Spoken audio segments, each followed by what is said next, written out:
오늘의 정치권 이슈 짚어보겠습니다. 최창렬 용인대 교수, 김근식 경남대 교수 두 분 나오셨습니다. 어서 오십시오. 안녕하세요. 네, 김용 민주연구원 부원장 오늘 아침에 구속영장이 청구됐고요. 민주당 이재명 대표는 오늘 아침 국회에서 기자회견을 급하게 열었습니다. 먼저 그것부터 들어보고 얘기 나눠보겠습니다.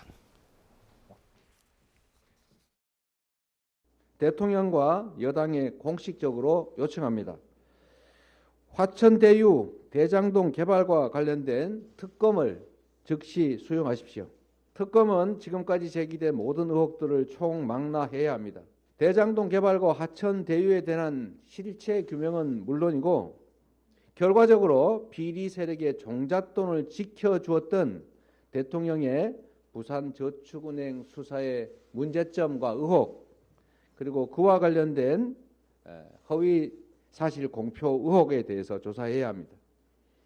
대통령 부친의 집을 김만배의 누나가 구입한 경위 같은 화천대유의 자금 흐름 진술이 갑자기 변경되는 과정에 제기된 조작 수사, 허위 진술 교사 의혹도 밝혀야 됩니다. 모든 의혹들을 남김없이 털어낼 좋은 기회입니다. 대통령과 여당이 떳떳하다면 이 특검을 거부할 이유가 없을 것입니다. 네, 사실 특검 같은 경우는 대선 과정에서 여러 번 나왔던 얘기고요. 오늘 기자회견 내용 보니까 김용 부원장에 대한 수사에 대해서 조작 수사 뭐 이런 언급을 했습니다. 어떻게 들으셨어요? 조작이라고 말할 근거가 아직은 뭐 그렇게 당당하지는 않은 것 같긴 해요. 지금 검찰이 이제 체포영장을 발부받아서 일단 이제 체포를 했고 말이죠. 그리고 압수수색 영장도 발부를 받은 거 아니겠어요? 예. 그럼 법원이 영장을 발부한 것이기 때문에 그 체포영장 발부라는 게 그렇게 간단한 일이 아니거든요. 또 일단 지금 이제 자택, 김용 부원장의 자택, 거주지죠. 예. 거주지에 대한 압수수색 영장이 나왔었단 말이죠. 그렇게 된다면은 그 사무실에 대한 압수수색을 안 할 수가 없을 겁니다. 네. 아마 검찰의 그 수사의 프로토콜이기 때문에 그런 영장을 발부해서 했기 때문에 이걸 조작이다라고 얘기하면 저는 법리적으로 예. 그건 좀 과한 표현이다라고 생각합니다. 일단. 네. 교수님은 특검 제안 어떻게 들으셨어요? 뭐 주호영 원내대표가 이미 이야기를 했습니다만 전형적인 물타기죠. 그러니까 특검을 이야기해서 국민들에게 감동을 주고 정말 진실을 밝힐 의지가 있는 진정성 있는 제안이라고 한다면 대선 후보 때 써야 되는 거 아니겠습니까? 왜냐하면 대선 후보 때는 여당의 후보였고 그때는 문재인 정권이 현 권력이었기 때문에 예. 현 권력인 문재인 정권의 검찰이 대장동 수사를 봐주기 수사를 할 가능성이 있으니 당시 야당이었던 국민의힘에서 특검을 받으라고 했던 것이었던 것이고 예. 그 당시 이재명 후보는 말로는 뭐 오락가락 했습니다만 결국 특검을 받지 않았잖아요. 네. 그래서 결국은 그 문재인 정권 하에서의 검찰 수사가 대장동 수사가 흐지부지 돼서 지금 4명의 대장동 일당들은 재판이 진행 중이지 않습니까? 예. 그리고 지금 정권이 바뀌어서 검찰이 바뀌고 새롭게 수사를 해서 새로운 사실이 지금 속속 드러나고 있는 거잖아요. 그런데 이 대선 때 받았어야 될 특검이라면 진정성 있는 특검인데 네. 지금 이제 대선 때 오히려 특검을 안 받고 현 문재인 정부 당시의 검찰이 봐주기 수사 의혹으로 제기됐던 상황에서 새롭게 지금 범죄 혐의가 추가로 드러나니까 다시 특검을 하자고 이야기하는 거 네. 국민들이 납득하기가 너무 어렵고요. 저는 특검이라는 건 다 아시지만 드루킹 특검, 뭐 최순실 특검, 뭐 이명박 사저 특검도 그렇지만 검찰 수사를 일단 지켜보는 게 우선입니다. 검찰 수사를 지켜보고 검찰이 수사가 정말 국민적 차원에서 의혹이 너무 많다. 네. 그리고 너무 이거 봐주기다.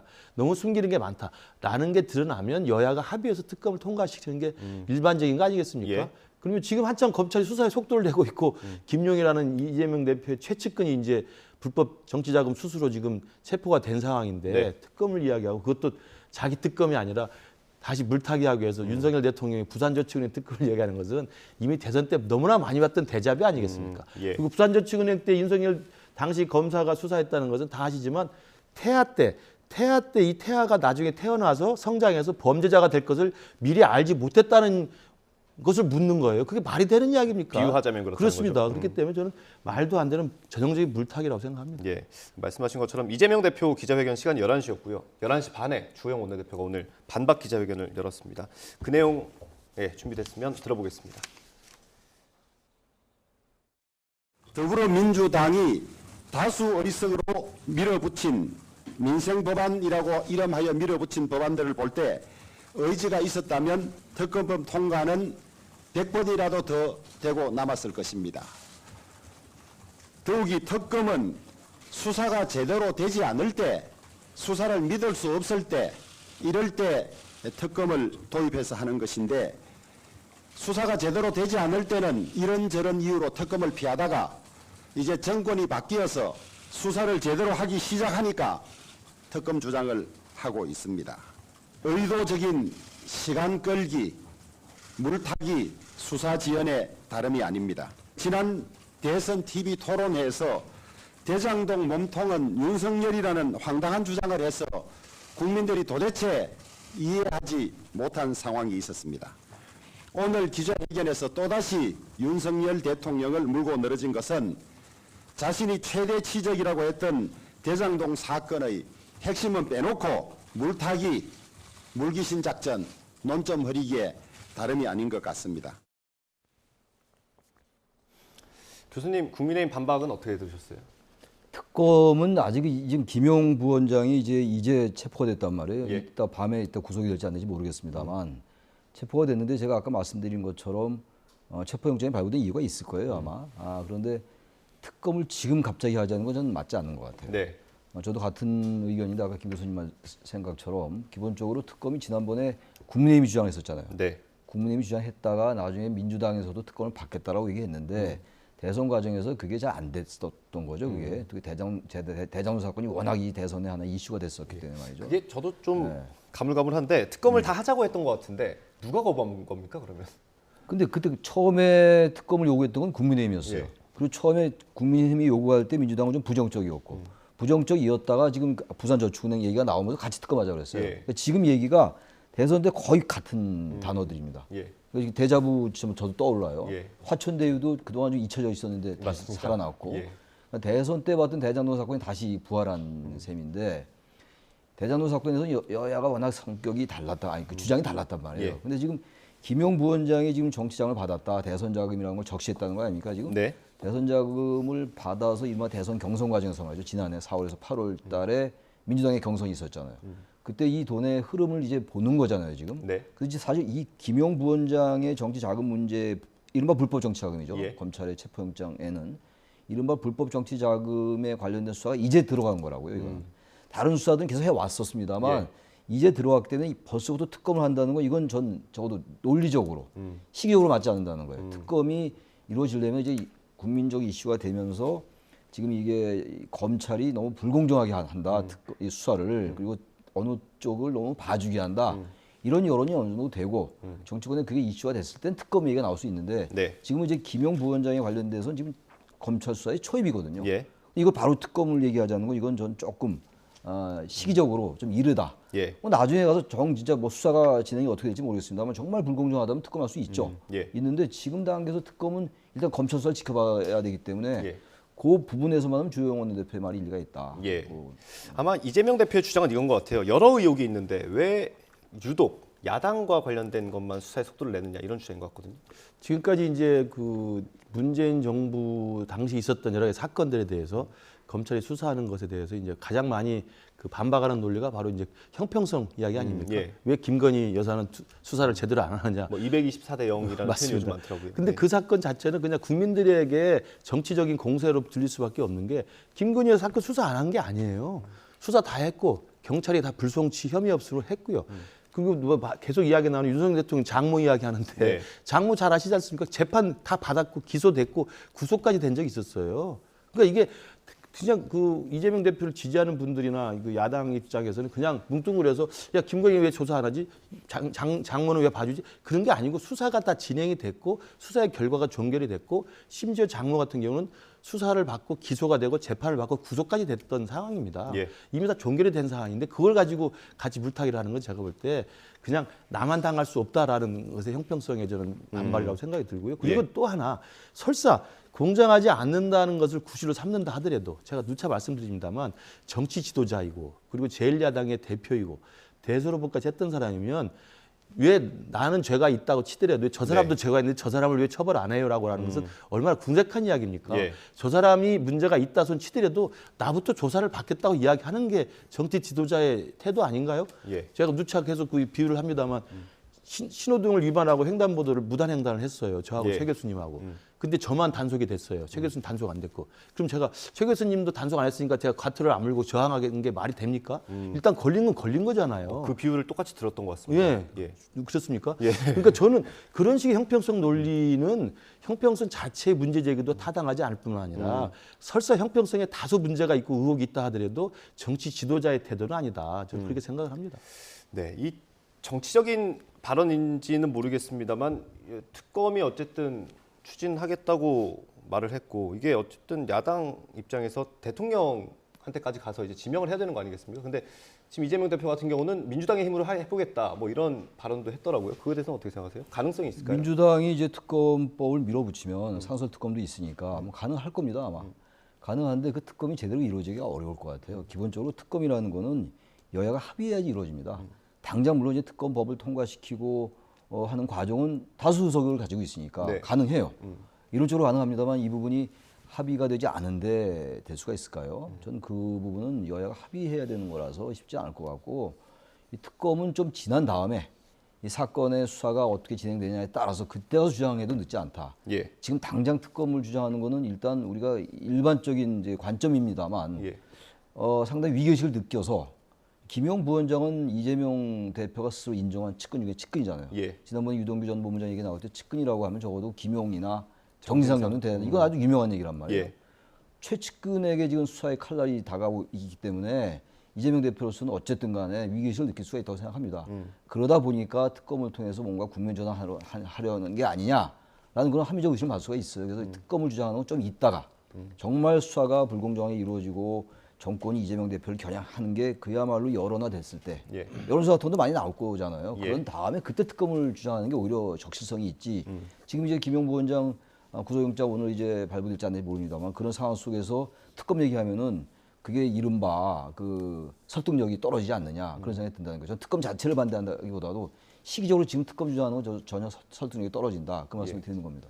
그 오늘 기자회견 내용에도 있었습니다만 이게 조작이라고 얘기하는 걸 보니 아마 김용 부원장에 대한 수사 자체 그러니까 김용 부원장이 결백하다고 믿는 것 같거든요. 그거는 어떻게 보십니까? 조작이라고 하고 뭐 계속적으로 야당 탄압, 정적 제거 이런 과도한 그 말들을 뱉고 있는데요. 지금 계속 나오는 게 있지 않습니까? 그리고 지금 저는 우리 시청자분들이 생각을 하실 텐데 대한민국의 상식적인 국민이라면 2022년에 대한민국에 우리가 구가하고 있는 민주주의 수준이나 우리가 지금 작동하고 있는 사법 시스템의 어떤 이 우리가 공정성을 믿는다고 한다면 체포영장을 검찰이 청구한다고 해서 그 이른바 김용 부원장이라는 이름이 나오도록 불도록 유동규를 협박하거나 뭐 폭행하거나 고문해가지고 진술을 얻어내서 체포영장을 청구했다 한들 법원에서 발부가 되겠습니까?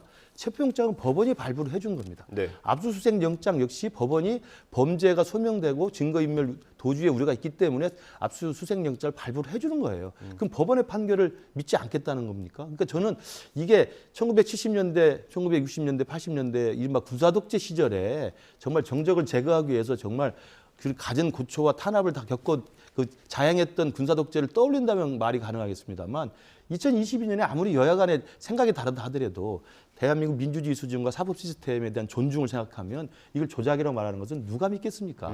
그냥 부인하고 싶은 자기만의 어떤 예. 자기 방어 프레임이라고 생각이 들고요. 예. 나왔던 이야기들이 다 있지 않습니까? 체포영장은 사실상 긴급성과 그 범죄성이 인정되기 때문에 이 사람을 긴급하게 체포해서 인신을 구속하는 거예요. 예. 그게 영장이 발부됐다는 것은 그것을 입증할 만한 충분한 진술과 증거와 자료가 있다는 것을 분명히 의미하는 것입니다. 예. 그 야당에서 지금 계속 회유 압박 네. 이런 의혹들을 제기하고 있거든요. 어떻게 보셨어요? 풀리 바게닝이라는 게 있잖아요. 예. 어느 정도 이제 검찰의 수사 방향에 협조하면 유리하게 하는 거 피의자한테 예. 그런 얘기 많이 해요. 저는 근데 지금 이 상황에서 풀리 바게닝하기 좀 어려웠을 것 같아요. 예. 왜 그 말씀드리냐면은 유동규가 어떤 사람입니까? 지난번에 그 증거 인멸하기 위해서 핸드폰도 던지고 있던 분이란 말이에요. 네. 근데 만약에 이 수사 검사가 예. 이재명 대표나 또 김용 부원장이나 했던 그쪽에 불리한 진술을 얻어내기 위해서 협박까지는 아니라 하더라도 그런 예. 식으로 이제 뭐 거래를 했다.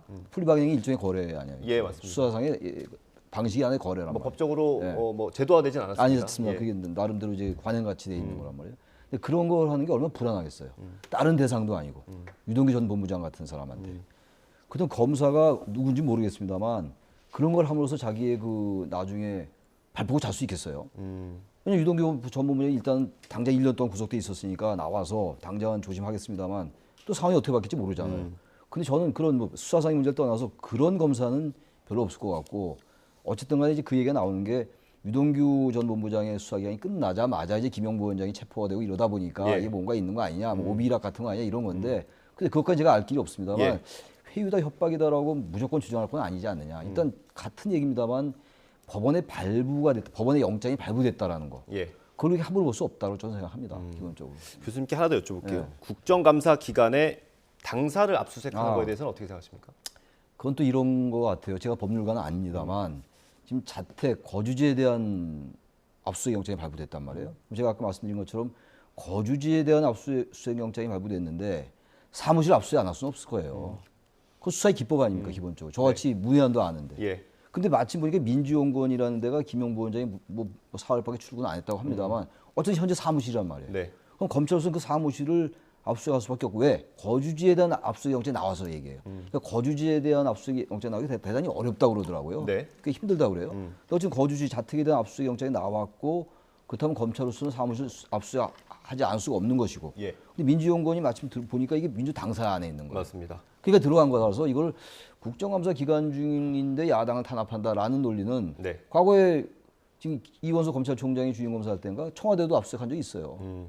이거는 그런 식으로 지금 나갈 문제 아니에요. 다시 말하면 이게 이제 정치 공방으로 가는 거 아니에요? 예. 실체적 진실이 중요한 것이 규명하는 게 중요한 것이지 여야가 뭐 공방할 수 있어요. 그렇게 국감기간 중에 왜 야당을 쳐들어오느냐 이렇게 얘기할 수 있는데 근데 법원이 그걸 알고 영장을 발부했잖아요. 예. 근데 그걸 자꾸만 거부한다는 거는 조금 이제 아주 원론적인 얘기긴 합니다만 그건 법치를 거부하는 게 될 수가 있어요. 그래서 예. 그런 것들에 대해서는 다른 쪽으로 비판하고 공격을 해야지 무조건 야당 탄압이다. 국감기간인데 왜 들어오냐. 전 그건 맞죠.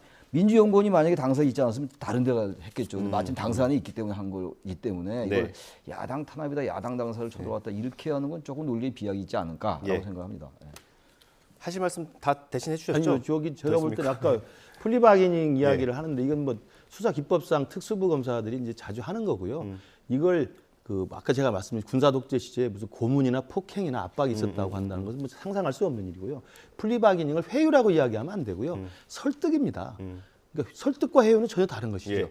회유란 건 없는 사실을 불 수 있도록 정말 온갖 사실 그 심정적으로 압박을 하는 의미가 있습니다만 설득을 하는 거예요. 그러니까 지난 정부 때 대장동 일당들이 지금 재판을 받는 정도로 윗선이 감춰진 채로 그 수사가 끝났지 않습니까? 네.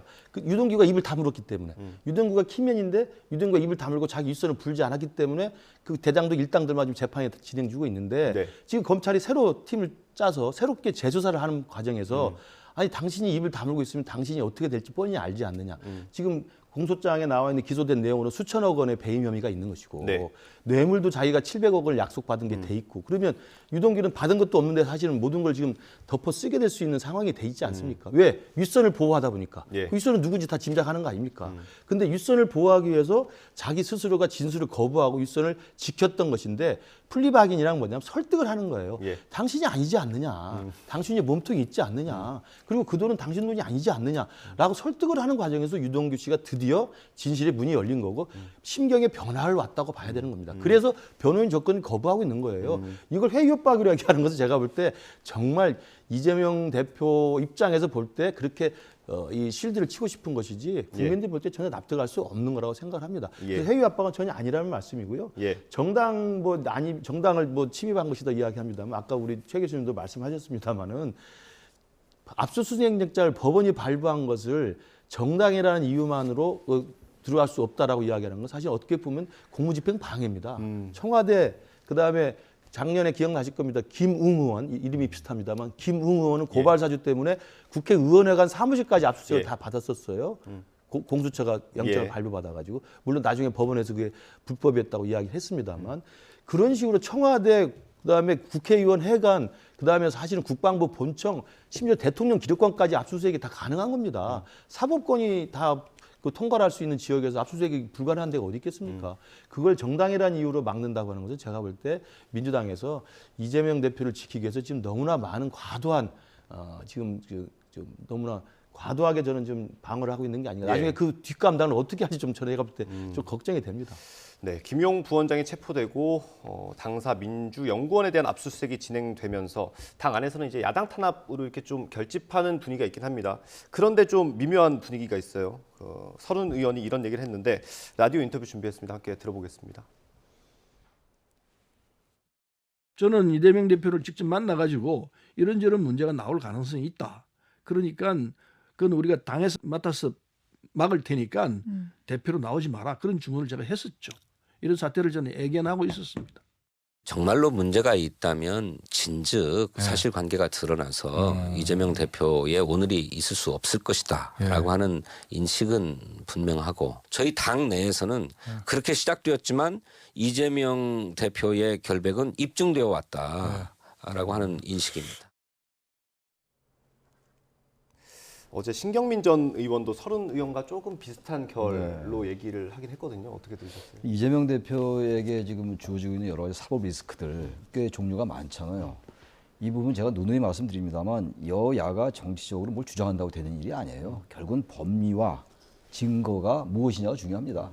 어떻게든 어떤 사건은 기소가 될 것이고 어떤 사건은 기소가 못 될 것이고 기소가 안 되고 이럴 텐데 최종 판단은 법원이 하는 거예요. 예. 물론 그것도 실체적 진실이 아니냐는 알 수 없으나 대한민국의 법치 체계라는 게 최종적으로 법원의 판단을 믿는 거잖아요. 신뢰하는 거죠. 단지 네. 거기 비판할 수 있어요. 법원의 판단에 대한 비판할 수 있다 하더라도 결국은 법원의 판단을 믿는 것이기 때문에 지금 여러 가지 주장은 다 주장들이에요. 예. 대장동에 대한 것도 알 길이 없는 것이고 이제 수사가 본격적으로 시작된다고 봐야 되겠죠. 예. 수사가 많이 있었는데 별로 밝혀진 게 없다가 좀 약간 잠수한 면도 좀 있어요. 예. 이따가 지금 김용 부원장의 그 이제 이른바 정치자금 문제가 불거지면서 체포영장이 발부됐고 압수수색이 이루어졌고 말이죠. 이제 구속영장을 청구했는데 어떻게 좀 기다려 봐야지 알 것 네. 같고 민주당으로서 상당히 위기의식을 느끼는 건데 민주당이 이 부분에서는 조금 거리를 좀 둬야 될 것 같아요.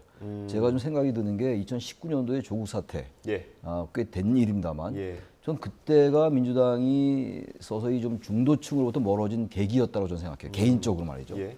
그리고 난 다음에 민주화 이후에 처음으로 5년 만에 정권을 뺏겼어요.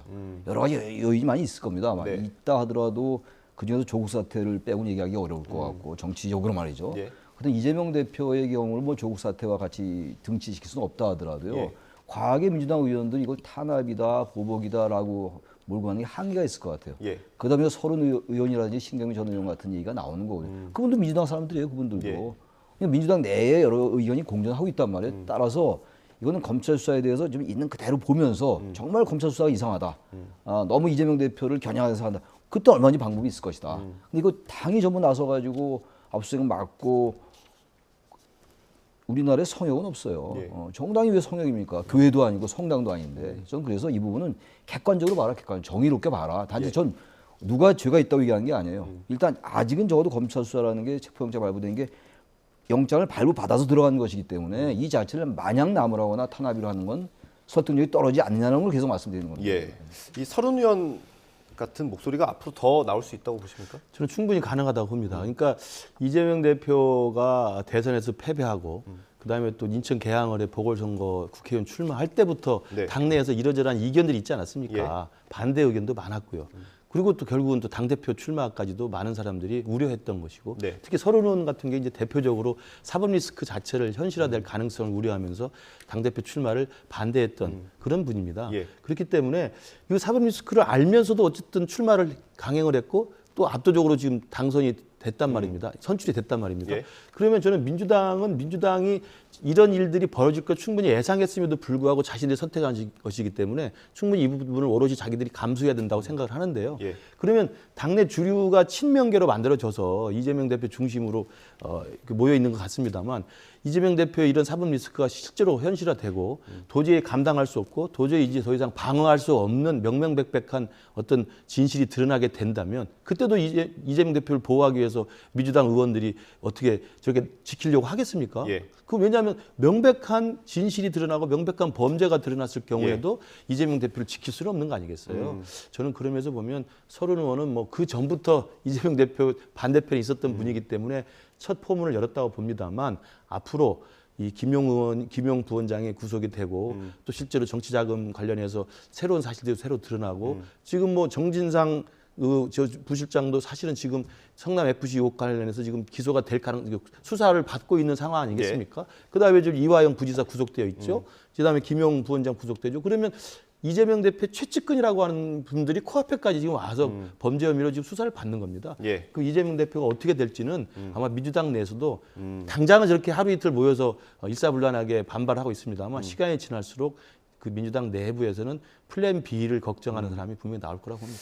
플랜 B를 걱정하는 사람이 많을 텐데 겉으로 꺼내는 사람 많지 않을 수 있을 것 같고요. 네, 그렇죠. 그 이재명 대표가 거취를 좀 고민해야 되는 시점은 언제쯤 물어보세요? 뭐 예단하기 어렵죠. 수사의 이제 방향이 어떻게 되느냐, 수사 속도의 문제도 있을 것이고 지금 사실상 이재명 대표의 그 턱 밑까지 왔다고 봐야 돼요. 예, 김용건 오늘 구속 여부에 따라서도 뭐 사실 상당히 달라질 수 있겠죠. 근데 체포영장이 발부된 상황인데 어떻게 될지 모르겠어요. 전혀 예단할 수 없는 것이고 이재명 대표의 그 이른바 사법리스크, 특히 대장동 사건 같은 거 이런 부분들이 만약 실체가 드러나기 시작한다면 당연히 뭐 거취 얘기가 나올 수밖에 없지 않겠어요. 단지 이제 반대로 대장동 사건의 그 실체가 이재명 대표가 주장해 왔던 것처럼 예. 문제가 없다라고 하면 완전히 탄력을 받는 거였고 이재명 대표 체제가. 그러면 정말 여권이 검찰이 정말 그때는 책임을 져야 되겠죠. 네. 특검도 해야 될 것이고 해야 되는 건데 아직은 뭐 어느 쪽도 단정하기 어려운데 대단히 위기 상황인 것만은 분명하다. 이화영 부지사 구속됐죠. 지금 김용 부원장 체포돼 상태, 체포되고 이제 구속영장 청구돼 있고 정진상 실장 아까도 말씀하셨습니다만 부실장도 마찬가지 지금 네. 수사 선상에 올라 있는 것 같단 말이에요. 예. 그렇다면 이재명 대표하고 다 관련된 분들 아닙니까? 최측근 중에 측근들이고 그렇다면 이 대표로서 당연히 위기의식을 느끼는 것이고 당이 특히 이 대장동 사건은 민주당이 관여한 게 아니란 말이에요. 근데 자꾸만 정당과 대표를 동일시하냐고요. 예. 그건 민주당도 정당으로서의 그 역할이 있는 것이고 정당을 탄압하거나 무슨 공권력이나 국가가 동원돼서 했다면 당연히 당이 같이 일사불란하게 해야 되는데 네. 이재명 대표 일단 개인 문제이기 때문에 당이 방어는 해야 되겠죠. 어느 정도까지 정치 현실이니까. 예. 이게 과도해진다면 나중에 굉장히 빠져나오기가 예. 이른바 출구 전략이 어렵지 않겠느냐. 그래서 검찰을 좀 지켜본 다음에 예. 정말 검찰이 엉터리를 하고 있다. 그때 얼마나 수단이 있다고 저는 생각합니다. 예. 조금 시간을 둬라. 그런 하는 거죠. 알겠습니다. 이번엔 여론조사 결과를 좀 보겠습니다. 오늘 나온 여론조사인데요. 네, 갤럽 여론조사. 오늘은 정당 지지도 먼저 보여주시면 좋겠습니다. 예, 대통령 거는 다음에 보고요. 정당 지지도 한번 띄워주시겠습니까? 거대 양당 똑같이 나왔습니다. 근데 민주당이 5%포인트나 떨어졌어요. 아마 지금 이 정국이 영향을 미쳤을까요? 그렇겠죠. 그러니까 지금 뭐 이재명 대표의 사법 리스크가 현실적으로 지금 막 가시화되고 그다음에 문재인 정부 당시에 이른바 서해 공무원 피살 사건이라든지 탈북민 강제 북송 사건들이 수사의 속도를 내고 있고 예. 지난주에 또 감사 결과도 발표가 됐고 이런 것들이 이제 여론에 이제 반영이 됐던 것이 민주당 전반에 대한 아마 지지도가 좀 떨어진 결과가 있었던 것 같고요. 예. 반대로 지금 국민의힘이 지지율이 유지가 되고 또 대통령 지지율이 소폭이나마 유지되면서 더 이상 떨어지지 않고 반등하는 분위기가 좀 나오는 것들은 외교 안보적 이슈가 집권 여당에 유리하게 작용할 가능성이 큽니다. 북한의 도발. 그렇습니다. 그러니까 되게 정치학에서 이제 안보 결집 효과라고 그러는데요. 네. 외부에 어떤 적들이 생기거나 외부에 어떤 새로운 안보 위협이 생기면 집권 세력에게는 상당히 결집하는 효과가 있거든요. 예. 그런 면에서 보면 국민의힘이나 대통령 지지율이 더 이상 떨어지지 않고 소폭 반등할 수 있었던 건 외교 안보적인 어떤 안보 결집 효과가 있고 민주당의 정당 지지가 떨어진 것은 이재명 대표를 비롯한 민주당 그 문재인 정부의 사법 리스크에 대한 것들이 현실화되면서 나타난 민심의 반영이 아닌가 싶습니다. 예. 다음 대통령 그래픽 좀 보겠습니다. 대통령 지지율 NBS 여론조사 먼저 봤으면 좋겠습니다. 이게 NBS 건가요? 네, 30%로 소폭 상승을 했습니다. 2%포인트가 오르면서요. 부정평가는 6%포인트가 내려왔고요. 다음 거 보겠습니다. 네, 다음 한국갤럽 조사입니다. 이게 오늘 나온 거고요. 잘하고 있다 27%, 잘 못하고 있다 65%입니다. 잘하고 있다가 1%포인트 하락을 했습니다. 이건 어떻게 봐야 될까요? 민주당은 아까 얘기 지나갔습니다만 이제 5%나 하락했단 말이에요, 지지율이. 그리고 지금 대통령 지지율도 아까 MBS가 2% 올랐다고 하지만 큰 네. 미세한 거거든요. 예. 그리고 아무튼 갤럽 조사가 대통령의 지지율이 여전히 27%, 20% 후반대를 못 벗어나고 있다고요. 30%를 지지를 못 하잖아요. 네. 더 떨어지지 않는 건 뭐 다행이겠습니다만 여건으로서는. 근데 저렇게 된 이유는요. 지금 현재 사법적인 문제가 너무 많아요. 지금 거의 막 헷갈릴 정도로. 예. 지금 뭐 대장동 사건 얘기 나눴습니다만 게다가 탈북 어민 북송 사건이 있죠. 의혹 사건이 있고 서해 피교 공무원 사건이 있고 말이죠. 이런 여러 가지가 너무 사법적으로 얽혀 있다 보니까 국민들이 양쪽에 모두 다 이제 그 불신을 하게 되는 네. 그런 것 때문에 당 지지율도 민주당 지지율도 떨어지고 또 대통령 지지율 오르지도 않고 양쪽에 다 실망하고 있는 것 같아요. 예. 그런 부분들이 저는 여론조사에 나타나는 것이 아니야. 무당층이 많더라고요. 무당층이 많은 거예요. 말하자면 중도층이 많은 거예요. 그분들이 너무 실망하고 있는 거죠. 예. 근데 무당층 중에 제가 오늘 세부 데이터를 보니까 호남이랑 TK가 좀 무당층이 많은 편이더라고요. 그럼 왜 그럴까요? 그럴 수밖에 없는 게 호남이 사실 민주당을 지지해 왔고 일반적으로 경향성을 얘기하는 거예요. 다는 아니라 하더라도 예. TK는 국민의힘을 지지하고 그랬었는데 그 양쪽 정당이 그야말로 특정적인 우세 지역에서조차도 완전한 지지를 못 얻고 있는 거거든요. 그만큼 이 정치 자체가 국민들에게 점점 떨어져 가고 있는 거예요. 멀리 예. 가고 있고 불신받고 있는 거다. 예. 그러니까 TK 지역이나 호남 지역에서 민주당이나 국민의힘의 지지율이 예. 답보인 거라고 봐야 됩니다. 마지막으로 교수님께 이 예. 질문 드리겠습니다. 김건희 여사가 오늘도 그렇고요. 최근에 이제 공식 행사를 좀 많이 하시려는 것 같아요. 어떻습니까? 뭐 대통령 배우자로서 대통령의 공식 행사에 이제 참석해야 되는 상황들이 분명히 있을 수밖에 없잖아요. 이제 그것들을 또 회피하는 것도 사실은 어떻게 보면 또 지나친 과도한 경계입니다. 그래서 그 대통령 부인이 가야 될 그런 행사는 뭐 당연히 갈 수밖에 없는 걸 현실적으로 인정을 해야 되고요. 그러나 그 외에 뭐 과도하게 어떤 다른 개인적인 일정들을 만들어서 언론에 노출되거나 이렇게 하는 것은 제가 볼 때는 최근의 추세대로 본다면 상당히 자제하고 신중한 행보를 보이고 있는 게 아닌가. 오히려 드러나지 않게 혼자서 비공개 무슨 봉사활동이라든지 비공개 어떤 좀 더 낮고 어두운 지역에 가서 좀 스스로 표신하지 않게 하는 것들은 앞으로도 아마 그런 식의 좀 더 낮은 자세에서 표신하지 않는 보이지 않는 내조에 추려가지 않을까 싶습니다. 또 그게 바람직하다고 이 생각합니다. 정도 수준이 바람직하다고 보시는 겁니까? 예, 저는 이 정도 수준. 왜냐하면 영부인이 분명히 있는데 영부인이 없다고 숨겨놓을 필요는 없는 예. 거 아니겠습니까? 알겠습니다. 오늘 말씀 여기까지 듣도록 하겠습니다. 네, 최창렬 용인대 교수, 김근식 경남대 두 분과 함께 전국 상황 짚어봤습니다. 감사합니다. 네, 감사합니다.